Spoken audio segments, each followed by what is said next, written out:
everybody, I'm Poop Witch X, and I am joined today with Allyallyct, and we're going to be talking about all things Viking today. How are you, Allyallyct? I am fantastic. I am super excited. I don't have to be at work super early tomorrow, so let's super go. Thrilled. It's a double whammy of joy now. So let me ask you before we get going, what are your pronouns? She, they. Okay, so let me just start off by saying Vikings, I feel like, it's still part of our like entertainment culture. Do you feel like it's still so involved in TV shows and movies and the lore of it still lives on today? Do you kind of agree with that?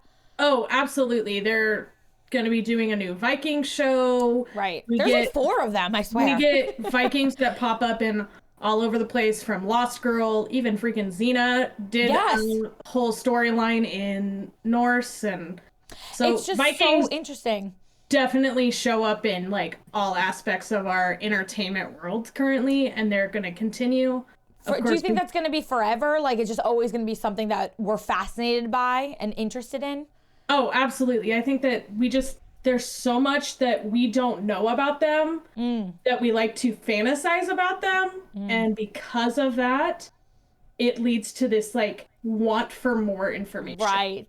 And also there's that allure, right? Like we're trying to fill in the pieces of this culture that seems larger than life and godlike almost to us now, right? That kind of energy of Vikings feels...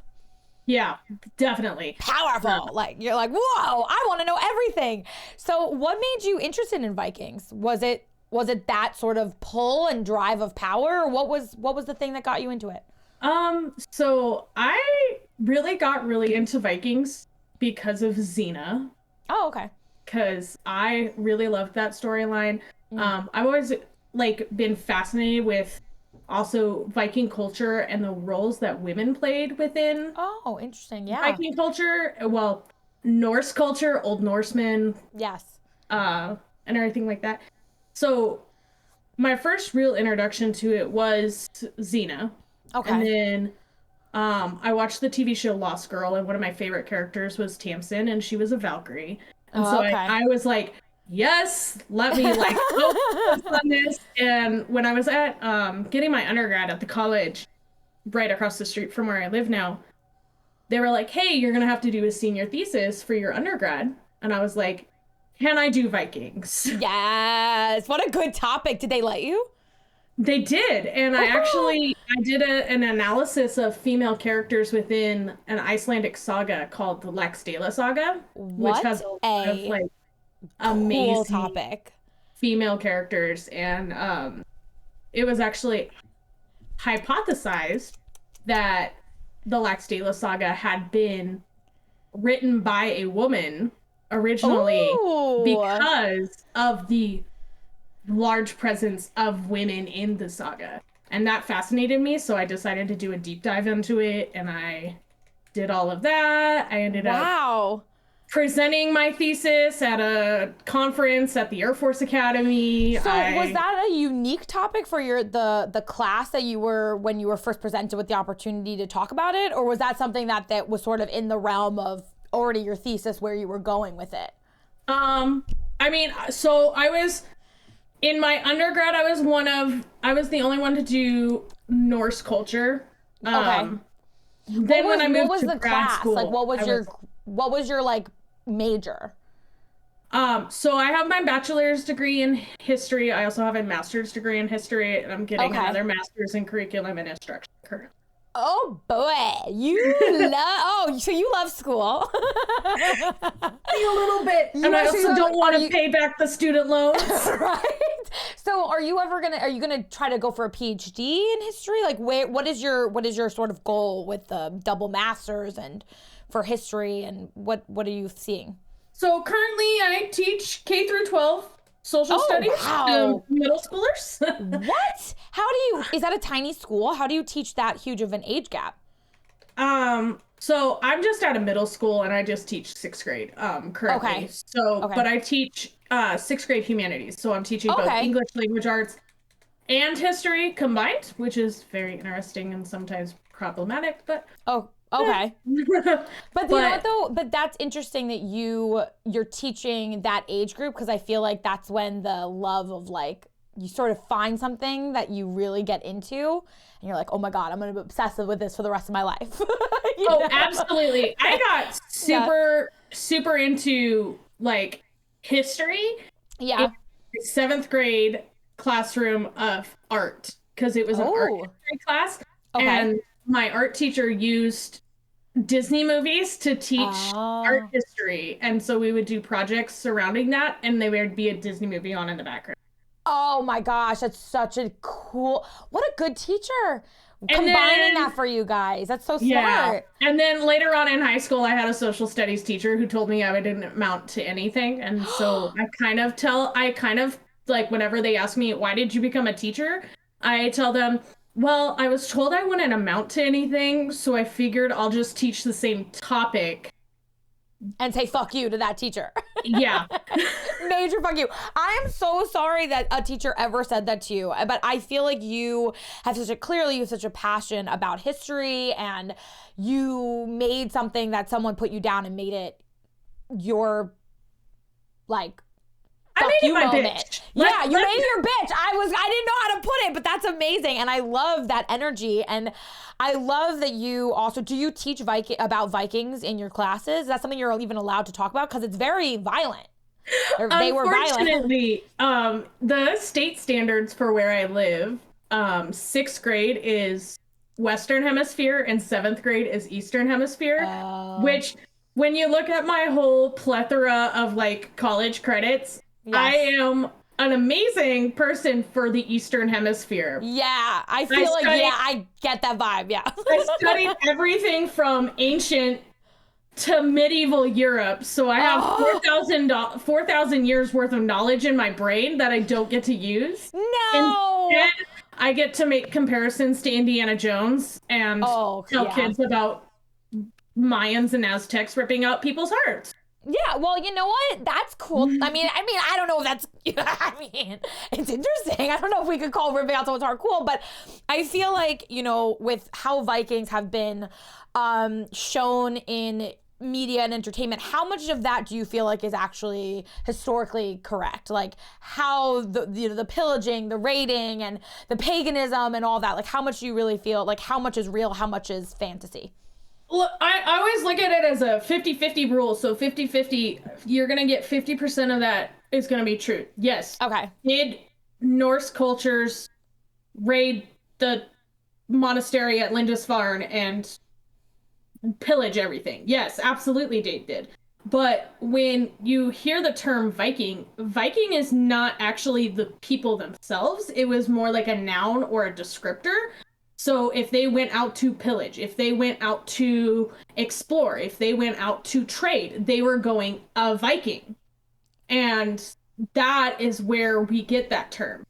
So when we hear Vikings, it's actually a misnomer. I have never, oh my God, I didn't know that. I thought that they were like the group of people who were Viking. So is that why so the only Viking show that I watched, which was the one from the History Channel that focused on Ragnar and all that. Ragnar Lothbrok and all that. Yes. So that kind of makes sense, because I don't really remember them ever, but they sometimes said like, we're Viking.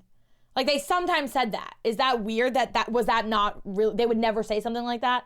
I mean, they wouldn't really like call themselves Vikings. They were Norsemen. They were followers of the Norse tradition, and they were people of the North. So when they were described, usually by Christians, they were heathens because they worshipped gods that were not Christian. Right. And because pagan gods. Mm-hmm. And it led to some issues. And so a lot of that misnomers actually come from that confusion and everything like that. But that's very interesting. I still call them Vikings. Right. Because that's sort of what it is now, right? Like that it's sort of become so how, so like for instance, like what is some aspects of Viking lore that is like true and historically significant and something that you are like, this is, you can like sink your teeth into this? So I mean, that perfect example is going to be like the expansion from Norway into Iceland, and then and then leaving from Iceland to go to Greenland and the northern parts of Canada. That's all true. And the Viking show actually did a fairly decent job of describing them getting to Iceland. Now there's a new show that's going to be coming out, and it's going to be them going to Greenland and going beyond that. So I'm super excited to see where that is. Ooh. Okay. What channel is that? Is that still the History Channel doing that? Is that a different Viking show? I want to say it's going to be on one of the streaming services. Oh, okay. But it is from the same it's the same creators as the Viking TV show. Oh, but okay. It's kind of like a sequel, if I remember correctly. Interesting. I saw a preview of it and I was like, yes, please, thank you.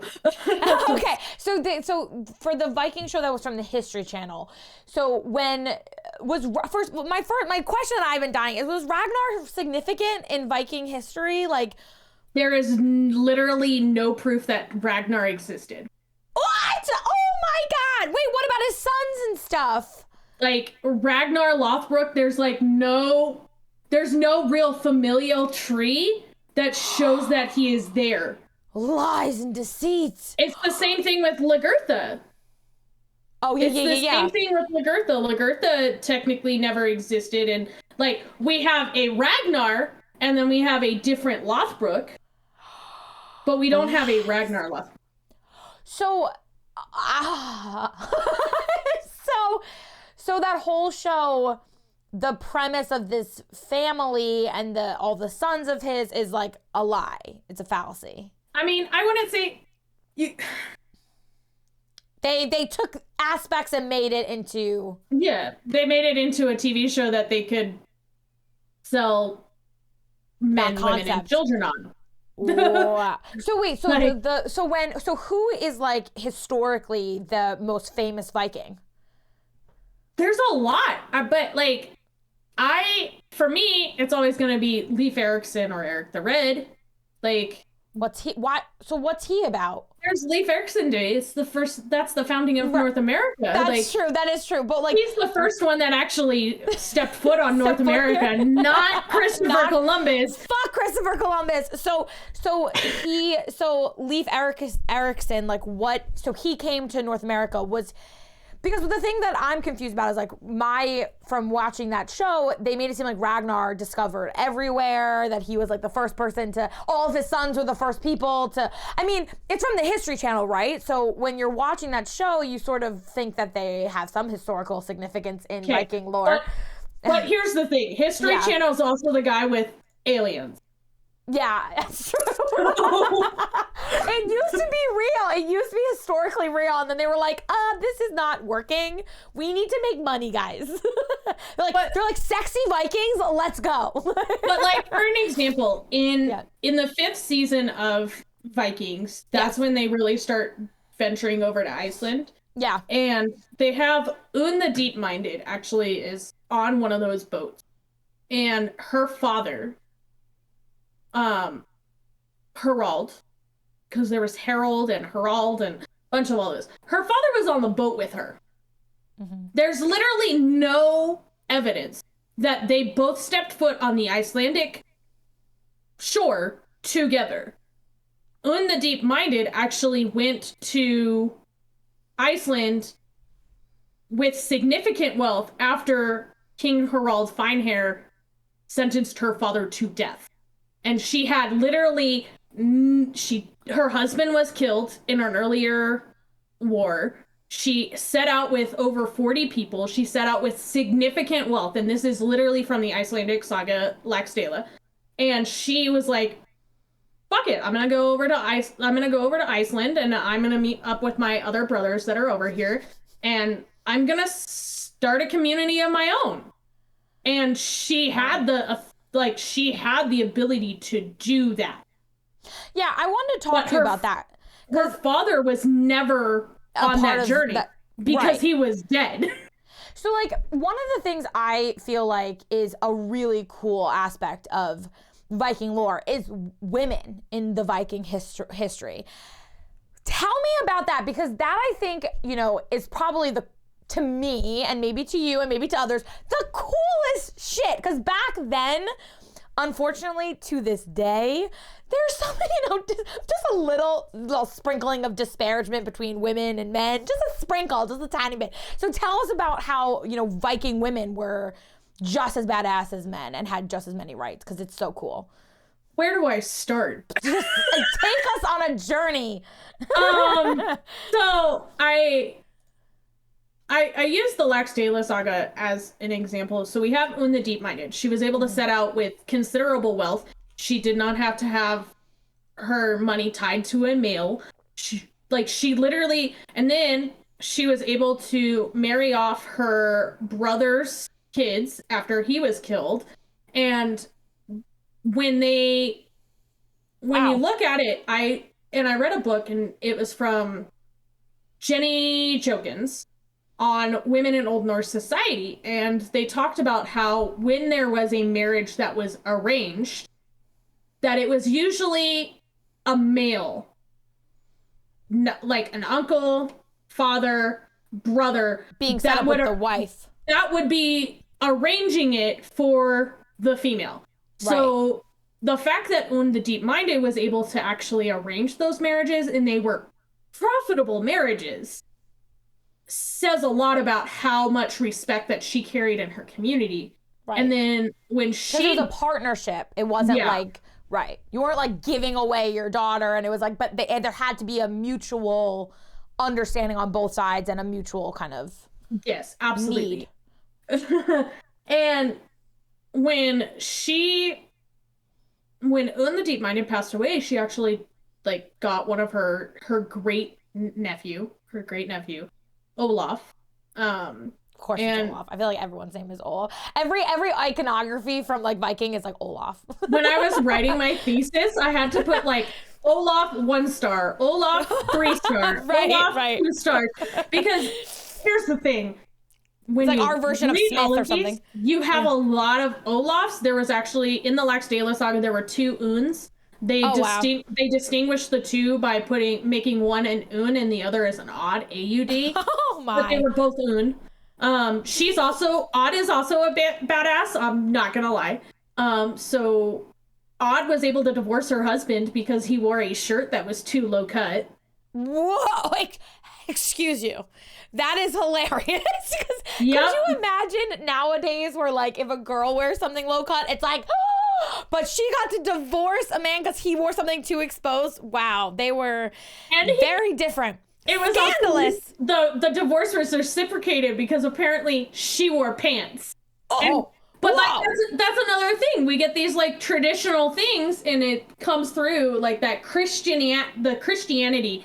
Because, of course, our sagas were passed down through oral tradition. They weren't written down. They weren't written down until you get Ari Thorleson later on, who's a freaking Christian monk and related to Un the Deep-Minded by, like, several generations removed. Well, do you think that sort of lends itself to why there's so many gaps in, like, how we understand Vikings and where they went and what they did, and because they didn't write anything down for so long?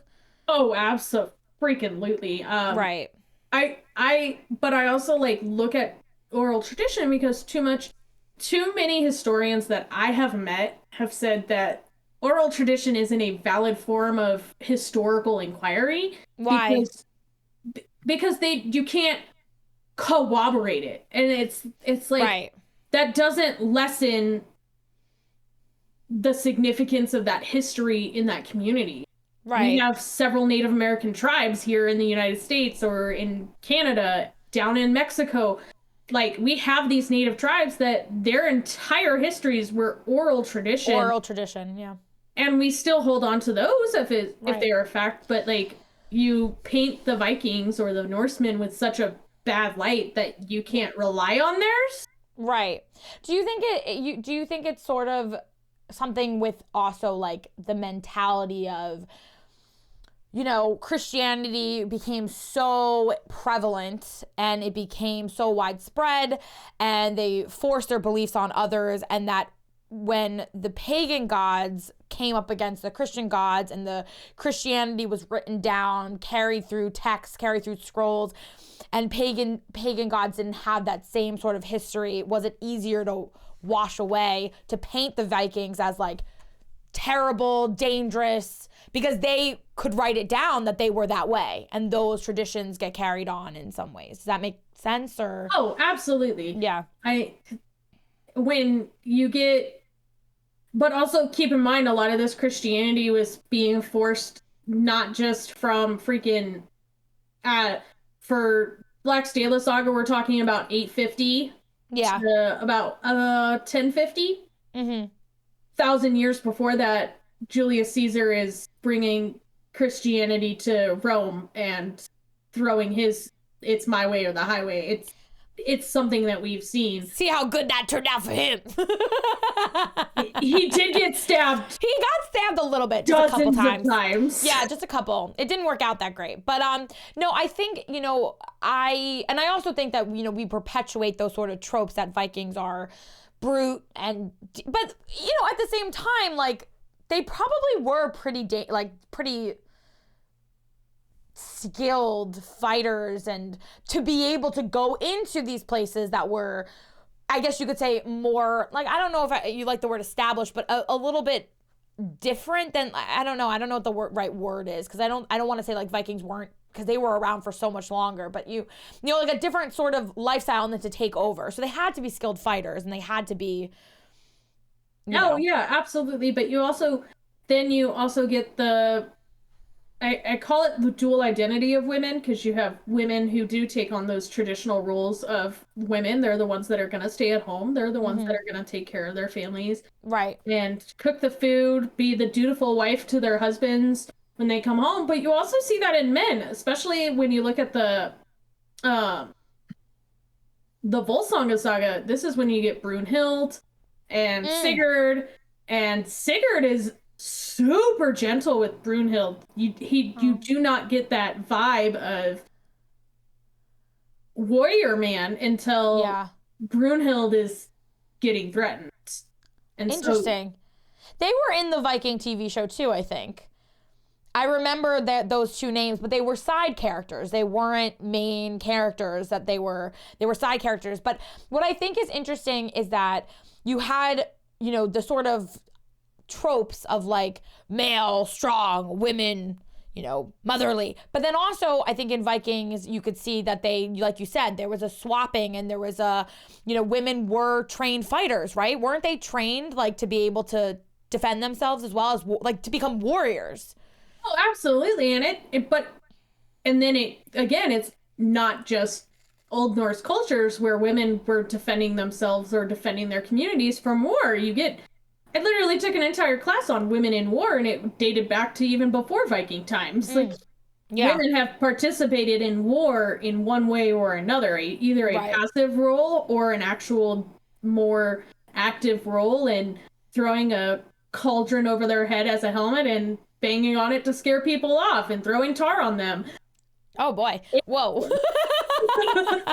So, well, I want to bring up something that was asked earlier, and then I want to circle back to talking about specific Vikings and like the most famous ones, because I feel like I can't believe Ragnar Lothbrok isn't really real. But anyways, or if he is, he's sort of like a mixture of stories. But what is it about the way that Vikings came up with the calendar that we still use to this day? That was something that was addressed earlier.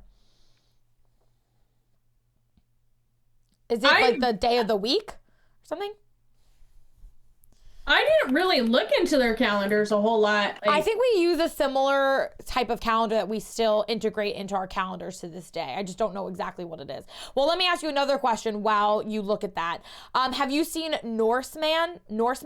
Has Allie seen Norseman? No. I don't know if that's, I haven't I haven't seen it either. Honestly, there's so much Viking stuff. There's so much TV shows and movies and like so many different things. It's hard. It's the names of the week. We still use the same names of the week. I think it's the week names, like Monday, Tuesday, Wednesday, Thursday, Friday, Saturday, I think, Sunday. Can't forget about Sunday. Also, the Icelandic calendar also had all of ours. They just called them different. So like January was Morsuger, February was Thori. We're in Thori. March is Goa. Oh, I like this. I wish we could call it that. So that's why we call Wednesday Odin's Day. Interesting. So that's very interesting that we've kept that tradition that was carried over here, I guess, at some point. Even though I don't feel like, I mean, I don't know how much Viking historical stuff impacted like us today, other than the entertainment aspects. Is there other things, traditions that are still upheld in America? Christmas. Right. Well, that's a pagan. There's a lot of pagan aspects, the Yule log and stuff like that. Yule was pagan and Norse. Yeah. All the way. Oh, yeah. I remember when I first read about that, I was like, are you kidding me? So going back to, Vikings and, famous Vikings. So you were telling us a story about Leif Erickson before, and he was the first one to come over here. When did he arrive here? Because that never was addressed in the show Vikings on History Channel. About 950, I want to say. Wow. Phrase Day turned to Friday. Interesting. He came to North America a good 400 to 500 years before Christopher Columbus. Well, Christopher Columbus is a piece of junk, but so he came here. Did he make a settlement here? So he made a settlement up in what is now Newfoundland and Labrador. It became Canada. Yes. Sorry, I said Canada. That's why it's Newfoundland, because it's Newfoundland. And I'm not surprised that they found the coldest place, because Vikings loved living in cold places. Did Vikings make settlements anywhere that was warm, or was it they always stayed in the cold climates? They mostly stayed up in that Arctic Circle range. Yeah. So Finland, Norway, Iceland, all of that. But of course they do venture down south towards England, all of that. Right. That actually allowed them to get goods that were not traditionally available in a Arctic climate. So what kind of goods were they able to? Was this a pillaging thing, or are you talking about trade? They would trade. So Norse cultures had a very good trading relationship with other entities.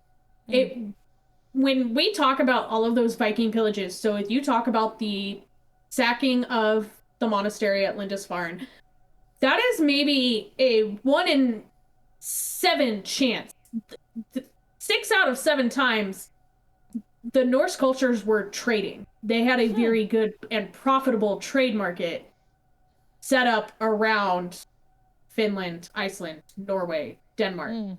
They had very profitable trades. Then you get the offshoots of heathens that come through and destroy Lindisfarne and other monasteries, because what do you mean by heathens? Were they a subset? That's literally what they were called. Oh. By Christian monks. Got it. Heathens. Okay. Heathens, right. Well, right. Okay, so fuck Columbus is for sure. He's a hunk of junk. So there was a good trading system set up in place. So how much of the iconography of Vikings raiding and pillaging and doing all that, how much did that actually frequently happen? Was that common? Because on the show it made it seem like everywhere they went they raided and pillaged, and they always, that was their first go-to move. If it was somewhere they did not know, they usually met it with violence. Okay. If it was somewhere they did know, they would trade. Interesting. But then you get the Vikings that are heading to towards Russia.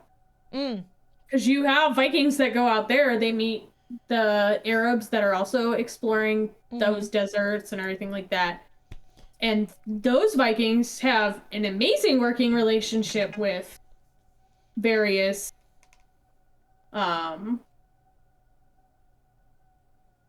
communities and nomadic communities. Would you consider the Vikings like nomadic?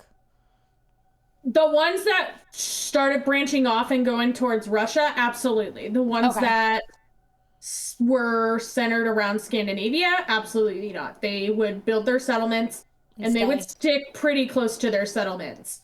The Icelandic saga takes place in a very small section of fjords that are still on the Icelandic island today.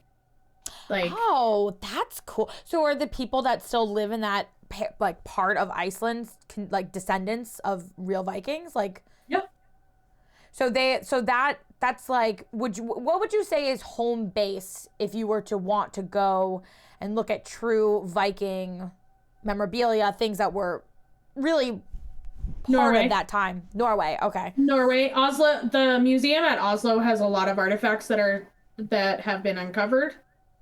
This is also where we get the Oslo Viking worship that also can tell you a lot about how archaeology and historians think of women to this day, because in that Viking worship was a buried warrior, and for 70 years archaeologists and historians said that it had to be a male because only men were warriors. And it took an osteopath where they actually take DNA from the bone marrow that was left over, because there were some archaeologists that were like, hey, those hip bones are actually female. And then as soon as someone said that, they're like, oh, those bones got moved there. They weren't there always. No, they just got moved there because women can't be warriors. Never. Oh my God, they tried to see the bones. They gaslighted a skeleton, okay? Oh my God, that is hysterical. They literally were like, these hips are kind of like childbearing hips. What? This is weird. That is actually hilarious. Oh my gosh, wow. They did the whole osteopath. They got DNA and they proved that, yes, it is actually a female. Wow. And Jenny Jokins, who is a prominent Norse historian for women in Old Norse society, and Judith Jesh, who is also, like, they were like, we've been telling you this. Why? You just haven't been listening to us. Why do you think that? Like, I don't even understand. Like, it's so obvious that women played an integral part of the warrior side of being a Viking. Why do you think that that's like something that people like that is still not accepted, even though it's widely known? Why do you just? Because history is written by old white dudes. Okay. Sorry. Yeah. No, you're totally fine. I agree. I understand what you mean. I think that a lot of historical things, it tries to be painted in a picture that makes it make their narrative continue. Does that make sense? Even though it's not actually true. And I think that even though even in the bastardized version of Viking TV shows and entertainment that we watch to this day, women are represented as warriors in the Viking tradition all the time. So I know it's so interesting that actual historians... But they're also heavily fetishized. Yeah, oh, well. True. I mean, my biggest complaint is that you're telling me that all of these women back then were shaving their armpits and their legs and their arms. Like, they're covered in blood and then they have makeup on. Like, come on. Drives me crazy. That is there was a nomadic Arab who came across the Vikings over as they headed to Russia, and he was like, I don't understand the allure of this, but also he was saying how beautiful they are. But then he was talking about their cleaning habits, that they would take one bowl and it would go to the leader of that clan. He would wash his face, including snot and his hair, and he would do all of that. And then he'd pass it down to his second in command. He would do it, and it was the same bowl of water. But like, he was talking about how they're gonna steal our women because of their beauty. And well, I'm sure they were beautiful. I mean, I'm read sure this they were, and I'm like, that's so disgusting. I'm sure, well, to be fair, But I'm sure I that live they in a were modern beautiful. world. I Right, live in right. a modern world. And Right. so like my perceptions of Is beauty and different. hygiene are a lot different than those that were living in 800 to 1100. Right. But I do think that like it is interesting how, you know, we have this, you know, Viking history that wasn't written down, and then for how many years before it was actually written down? Do they even really know? So a lot of the writings about the writings of the oral tradition take place between about 1100 to 1300. So in that 200-year range, that's when we really start to see the Christianization of the Norse people. Right. So this is when we see the head honcho Viking king starts to convert to Christianity. And that trickles its way down. And that's Who was the head honcho that started to pivot this? He was a herald. He was one of the heralds. Okay. He was a herald.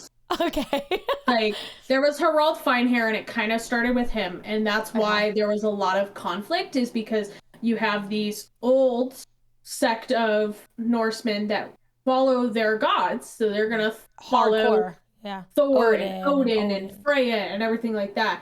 And then you have King Harald Finehair, who starts getting interactions with the English people, and is that because they started trading and everything? So he became... Yeah, and you get one of the Charlemagnes coming in, and one of the Charlemagnes comes in, and he was super Christian, and so that leads to the trickling down effect. Interesting. So, okay, so that's sort of interesting, right? That like it was one way for so long, and then it just sort of bled together, and then it came together, dissected, because I still feel like the pagan gods, I mean, obviously it's not as popularized as Christianity, but it's still there. It's still prevalent. There are still people who practice in the traditions of that. I know, I see it all over you. I know, I see it. I love it. Valkyrie on my arm. Let's go. Okay, why don't you tell us about what a Valkyrie is? Because it's amazing. So Valkyries were the handmaidens of Odin, and they weren't the determiners of fate. They were the ones that carried out fate for Norse warriors. And it was said that if you died a warrior's death, that you would be escorted to Valhalla by the Valkyries. So badass. And the Valkyries arrive on the battlefields in various ways. So if you take it from just the poetic Edda and the other Edda, if you take it from that, they're just kind of passive. They just escort. They say, hey, you have died a fine death. Welcome to Valhalla. And then they serve the warriors their ale, and they become handmaidens within Valhalla. It's only when they are not in Valhalla, when they go down to Midgard or Earth, that they have this warrior embodiment. When they're in Valhalla, they're embodying the traditional female role. They're serving the ale, serving the food, making sure that the warriors are comfortable. It's when they are in Midgard that they are seen as these warriors. Because they're on the battlefield collecting like the souls, so that's okay. And a lot of the lore surrounding the Aurora Borealis actually incorporates the Valkyries, because Norse people thought that the creation of the Aurora Borealis was, yes, Rosetta. A lot of that comes from the belief that the Aurora Borealis was because light was bouncing off Valkyrie's shield. And that's why we have the Aurora Borealis. So whenever the Aurora Borealis shows up, that's when we see Valkyrie. But if you go to the Njál saga, the Valkyries are taking a more active role. They're the ones that are prophesizing who's going to die on the battlefield. And there is a scene in the Njál saga, and it was very graphic. Like, they use the entrails of man on a weave ink loom to prophesize fate. Oh my God. And That is like so badass though. And looms had to have a weight on it, and they would use the man's head as the weight on the loom. Oh my God. Whoa. I've never heard that one before. That is amazing. Wow. So they, I'm just picturing it in my head. That's absolutely so gory and graphic and It's so graphic. so graphic. Okay. The Greeks did that too. That's so interesting. So that's a different variation of Valkyrie. So they were not just the executors of fate, they were the predictors of fate. And that is really actually fascinating that there was one a newer version and an older version, or was there always these two versions of Valkyries? So you get the Prose Edda and the Poetic Edda, and that's like the foundation of Norse lore. Okay? Mm-hmm. The Njal saga is a saga that was created for the purpose of telling a family history having to do with Dublin. So this is when the Vikings start getting into Ireland, and there's the Battle of Dublin in 1024. There's a lot going on. So wait, why did it change when they went to Dublin? Because you get the believer, you have your different believers and how they see their faith. Okay. And when the Battle of Dublin was also very gory, you had 3 different clans fighting against each other.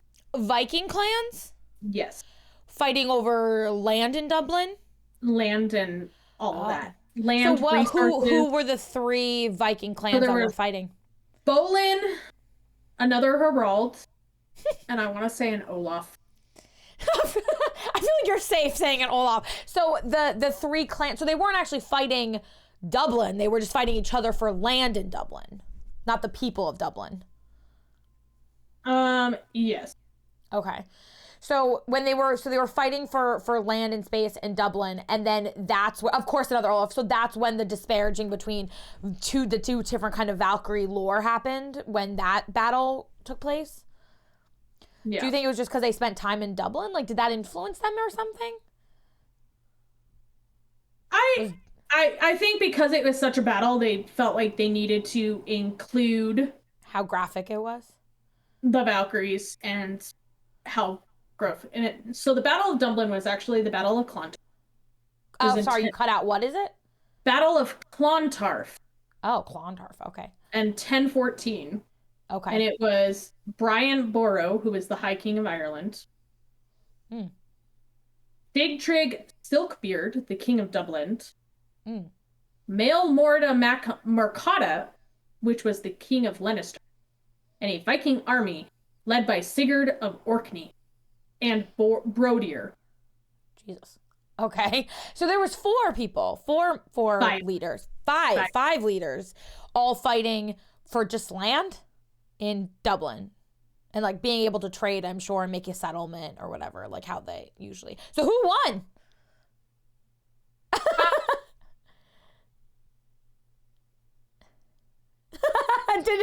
It went in more. Does anyone truly win? But so what I can say is, like, in the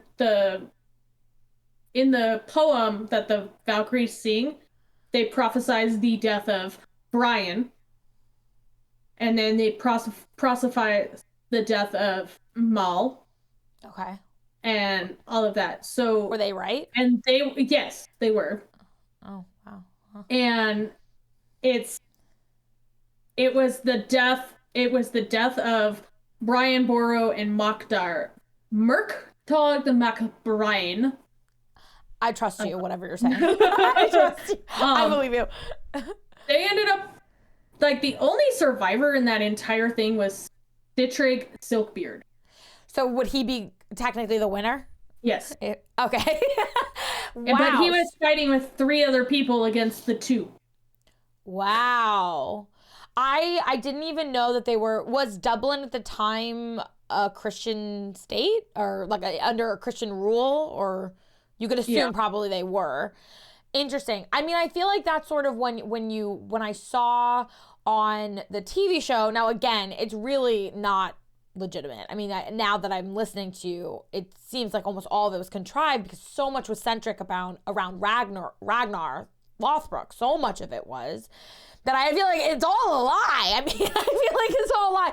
But the interesting thing is I feel like was there, whenever they had a war or a battle or a pillaging, was there ever a time where the Vikings would like stay and then there wouldn't be like constant rift? Because what you see with these TV shows is the Vikings come, they pillage, they make a settlement, and then like whomever is the leader of that country, England, Ireland, would like go to war with them over and over to try to kick them out. Was there ever a time that they landed that wasn't, that they just stayed and it was fine and it was peaceful?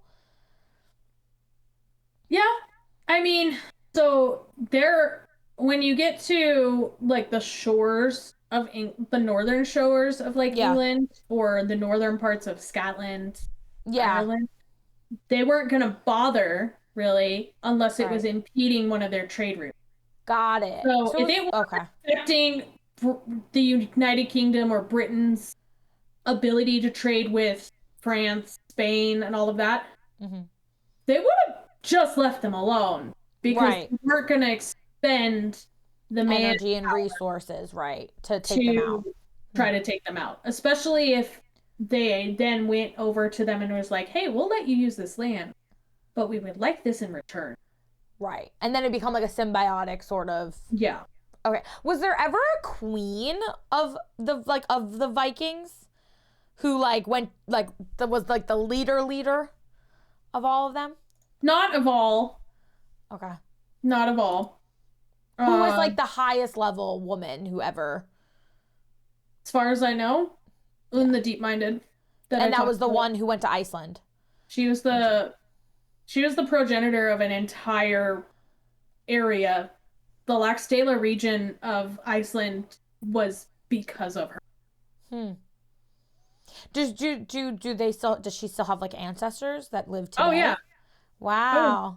That's pretty cool. That would be awesome to trace your lineage back to somebody. I mean, it's cool to be able to trace your lineage anywhere, right? Like to see that you have, but I think it would be really something to see. I feel like I need to do one of those DNA tests. You do. Just to see if I have any Norse blood in me, because like if I have Norse blood in me, that would be fantastic. Right. But considering the majority of my family is like white as white can be. And I feel like you have to sort of be from the northern regions, right? Like my family is mostly from Ireland and Scotland. Oh, so there's a chance. There's a chance. Yeah, no, I feel like I'm mostly Russian, and it would be a long shot. I mean, I know that they went to Russia, but it wouldn't. It wouldn't really be a long shot. Because when I talk about 13th Warrior, the movie with Antonio Banderas. Oh, I haven't seen that either. Actually talks about that. So Antonio Banderas plays Ibn Fadlan, who is the Arabic trader who comes across the Viking. In Russia. And they were known really as the Kir, the K-I-R. So you have your Vikings, your Nor Vikings, and then you have your Kir Vikings. Your Vikings are the ones that tended to go towards Iceland and all of that. Then you have your Nor, that's Norway, Denmark, Finland. And then you have your Kir, and those are the ones that go Russia. West towards Russia. Okay. Wait, what were the three? There was Nor, Kir, and what was the other one? Nor, Kir, and Vik.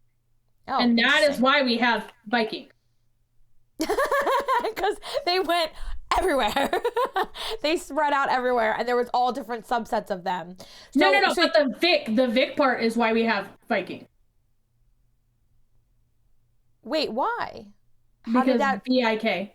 And then be just tacked on things? Interesting. How come it didn't become like Nor? And the Vik are the ones that were mostly the raiders, the pillagers, rampagers. Did they spread out farther too, so they had a bigger reach than the other ones? Okay, so that makes sense. Okay, I didn't know that. So what a nice little factoid. The Viks, and then everyone was just like, Vikings. The Viks are here. I could see how that could become over time. The word it became molded and changed for their purposes. That's what a good little factoid. I love that. I didn't know that's how it originated. That's really interesting. So when you were talking about the movie 13th Warrior, when he met people in Russia that were Vikings. So you're saying that because I'm like mostly Russian, I could have some Kerr kind of Viking blood? Maybe that's why I'm so ferocious and intimidating. Hey, you don't know. Like, I don't know. I've never done that either. My sister did it, the 23andMe or whatever, and I think we're like 90% Russian, so or something like that, or like Ashkenazi Jewish, which basically means the middle, like the Eastern Europe area. So who knows? I don't know. Would it say that? Would it actually say you have Viking blood or something? Quite possibly. Interesting. I have no idea how would they. That's so interesting. I don't even know how they would check for that. Like I feel like you have to ask to be checked for that. Nowadays, like you could have taken one of those DNA tests 5 years ago and you got like basic information. Nowadays, you put it in and they can freaking pinpoint where your exact family's from. It's true. I should do one. She did one years ago, but I'm sure the technology has become. You should do one too. Honestly, I feel like it's nice to know like whatever you can, if you can find out anything, because what if maybe that's why you feel such a pull to it? Maybe it's. And you feel so passionate about it. Maybe it's in your blood. Especially, I mean, if there was a battle that went on and then your family lived in Scotland and Ireland. They were also known as the Rus. The Rus? R-U-S. The Russian ones? Or yeah. That makes sense. I feel like that sounds. Maybe in a past life. It's so interesting that I feel like no matter how long ago the Vikings existed and in their, they're still like people descended from the OG Vikings, but I think it's so interesting that it still feels like such a pull for so many of us, especially because, in some ways, if you think about it, until they started writing everything down, it could have been lost. Oh, absolutely. It actually happens even if like we're seeing that prime example here in the United States, the Mohican tribe. There is one of their languages is completely extinct because there's no one to speak it.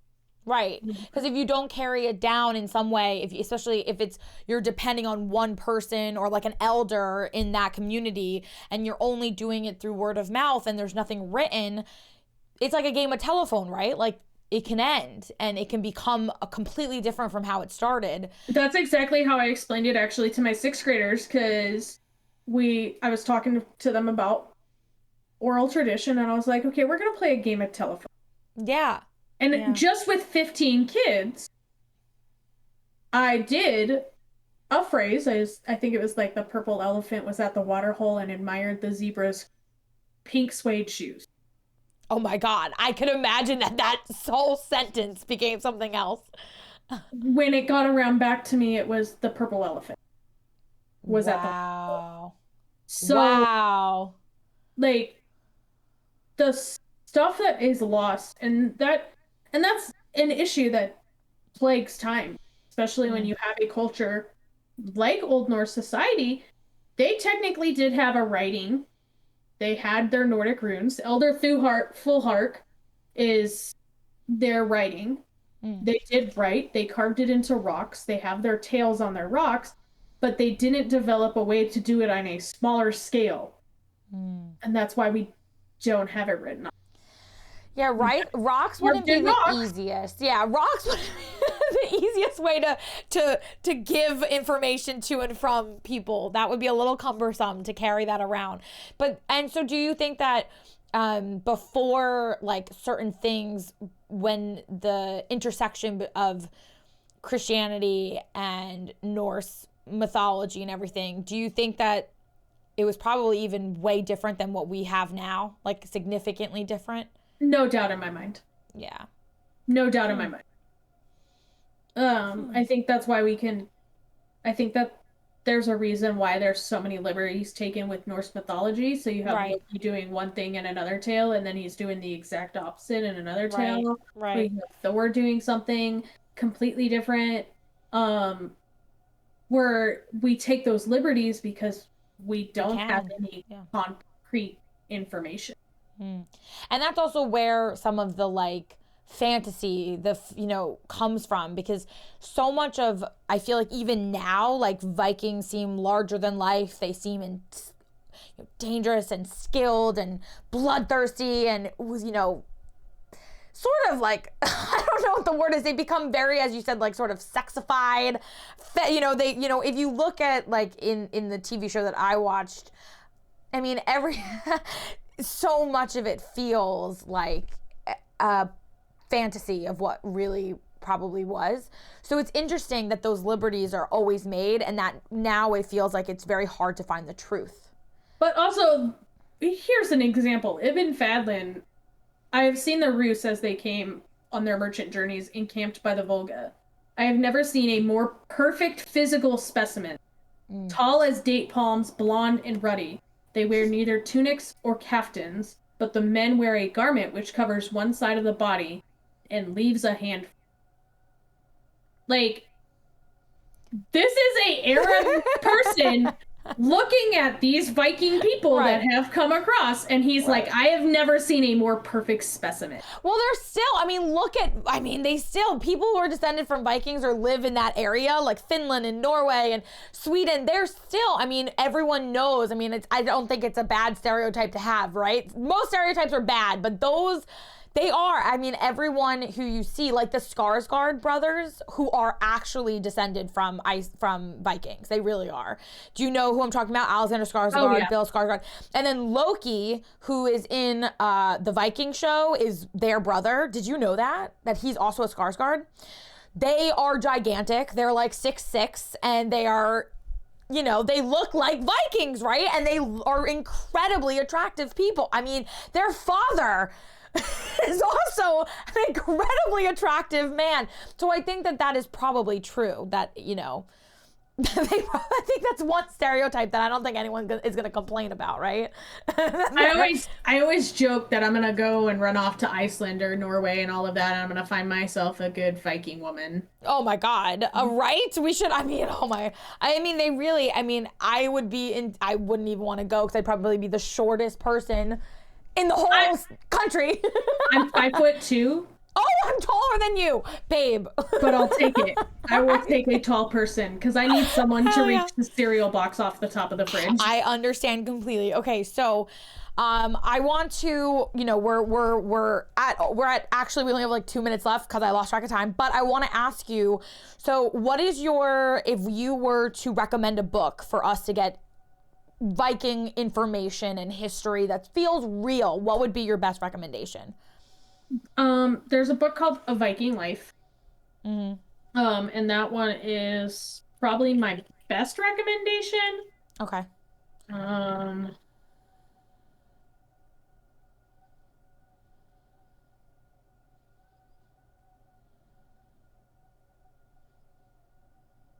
Viking Age.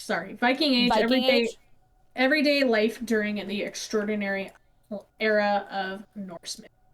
Okay, the Viking Age, and that feels like, and you read it and it's like historically correct, because I feel like everything I've ever known about it is fantasized. It's not real. So, it is written by a professor of Scandinavian studies at the University of Wisconsin-Madison. She teaches both Norse and Icelandic languages. There's also a professor that is here in Colorado up at CU Boulder that does videos on Norse language on YouTube. Okay. Is there a way to learn the runes? Yes, absolutely. Do you have a recommendation for a book for that? Let me go grab it. Yes, please. I would love to see, because that would be really cool to be able to read runes and like be able to write in Viking runes. That'd be pretty heckin' cool. Viking Valkyrie to fetch cereal. I know. Send you a Viking Valkyrie to fetch some cereal. I think that would be really, really nifty to be able to do that. Oh, let's see this book. Ooh, Viking language. Learn Old Norse runes and Icelandic saga, 2nd edition. Ooh, that looks, can I see, turn it to the side, let me see how thick. We got to see the thickness. Oh, I liking that thickness. It's pretty good. It actually, so this book also has all of the information, but it also has ways where you can like write, practice. Wow. and practice all your stuff. That is so cool. Wow. That's a great book. Is that one of the things that helped you when you, because I saw you have runes on you. I do. Yeah, I saw that. I have PRIDE. The whole thing is going to be an entire sleeve, and it's going to be rainbow. Because I'm also a part of the LGBTQ community. Heck yeah, let's go. So I was like, I'm going to have my runes that say pride. I'm going to put rainbow backsplash behind the tree, which is Yggdrasil. I have the Nordic compass. I have saw Valkyrie. that too, yeah, I love that. Can you show, if you don't mind, the Nordic compass? Because I love that tattoo so much, but I wouldn't get it because I don't follow Viking lore enough, but I love the way they look, and like I wouldn't want to take it, but I love it. Like if I delved into it, that would be a tattoo I would get as well, because I think it's so interesting and it's so beautiful. And I think it talks a lot. It's a sentiment that I feel like, you know, it's a compass, right? And it's written in this primal language, and it's amazing. I love that piece. So I want to say, Allyallyct, thank you so much for sharing your knowledge about Vikings with us. This was super informative, and like, I feel like we could literally talk about it forever. I would love to maybe have you on again, and we could talk into more specifics of different stories, because this was sort of like our overview, but maybe we do a deep dive, in another episode if you'd like to ever join me again. Absolutely. Yay! You are amazing. My historical knowledge is not just Vikings. I wrote 3 theses on Vikings, so I tend to know a little bit more about them. Whereas I also wrote a thesis about the women Air Force service pilots in World War II. I wrote a thesis on the changes of gender perception. So what you're saying, we need to have a woman's seminar about. Yeah. Okay, let's do it. Thank you so much. Thank you for joining us on today's episode of Coven Conversations. This is Allyallyct, and I'm Poopwitch, and we will see you next time. Thank you so much, Allyallyct. I appreciate you so much. So much. Thank you.